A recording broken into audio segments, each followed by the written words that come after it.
Assalamualaikum warahmatullahi wabarakatuh. Perkenalkan, nama saya Daya Azahra, NIM 1906-124439, kelas Agroteknologi C, Fakultas Pertanian, Universitas Riau, Angkatan 2019. Pada video kali ini, saya akan melakukan praktikum mata kuliah Fisiologi Tumbuhan yang berjudul Imbibisi Air pada Kacang Tanah. Mari saksikan penjelasannya. Apa itu imbibisi? Imbibisi adalah peristiwa penyerapan air oleh permukaan zat-zat yang hidrofilik seperti protein, pati, selulosa, agar-agar, gelatin, liat, dan lainnya yang menyebabkan zat tersebut dapat mengembang setelah menyerap air. Kemampuan untuk menyerap air, misalnya pada biji, biasa disebut dengan potensial imbibisi, dan prosesnya disebut dengan imbibisi. Syarat-syarat terjadinya imbibisi yaitu: yang pertama, adanya tarik-menarik secara spesifik di antara air dengan benih. Yang kedua, adanya perbedaan di antara benih bersama larutan, yang mana benih kurang dari larutan. Yang ketiga, benih kering mempunyai kandungan rendah. Yang keempat, benih memiliki partikel koloid sebagai matriks yang sifatnya hidrofil, berwujud pati, protein, dan selulosa.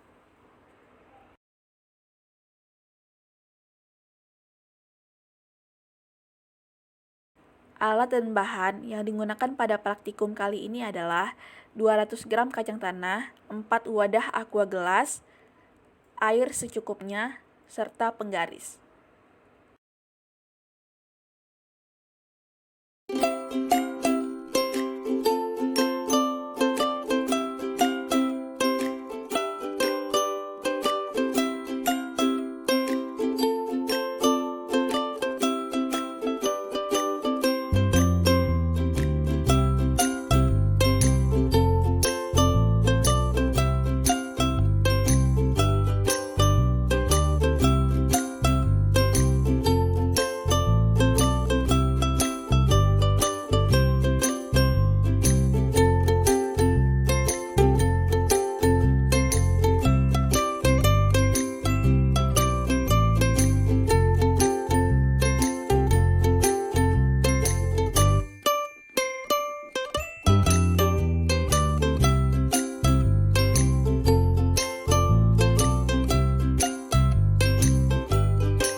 Berikut adalah tabel pengamatannya. Tinggi air awal pada wadah 1 5 cm, wadah 2 5 cm, wadah 3 5 cm, wadah 4 5 cm. Tinggi air saat ada kacang, wadah 1 7 cm, wadah 2 7 cm, wadah 3 7 cm, wadah 4 7 cm.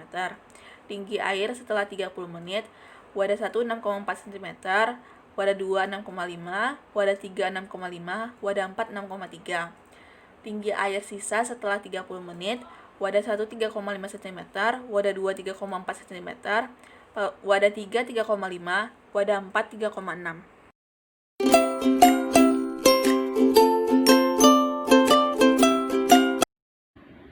Baiklah, berdasarkan hasil yang telah dilakukan dalam praktikum ini, dapat kita lihat bahwa air yang dimasukkan ke dalam wadah yang berisikan kacang tanah mengalami pengurangan setelah didiamkan selama 30 menit.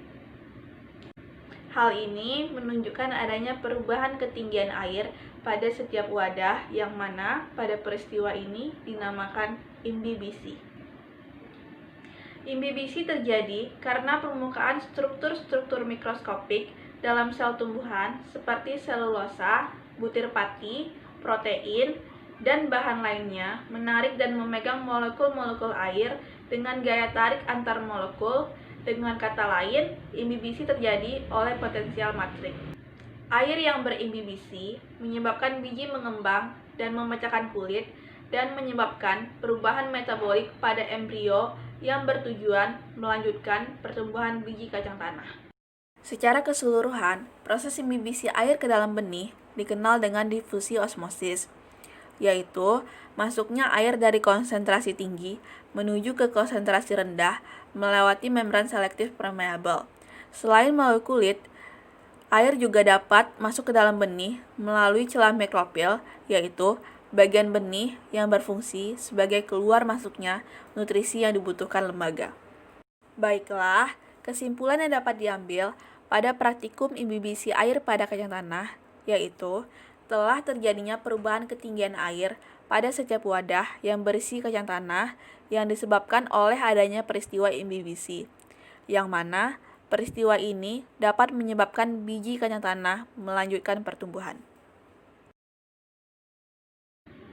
Baiklah, sekian penjelasan dari saya mengenai praktikum imbibisi air pada kacang tanah.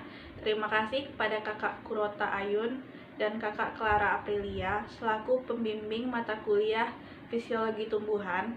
Mohon maaf apabila ada kesalahan dan kekurangan yang ada pada video saya.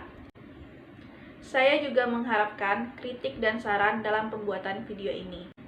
Semoga video ini dapat bermanfaat untuk kita semua. Sekian dari saya, terima kasih.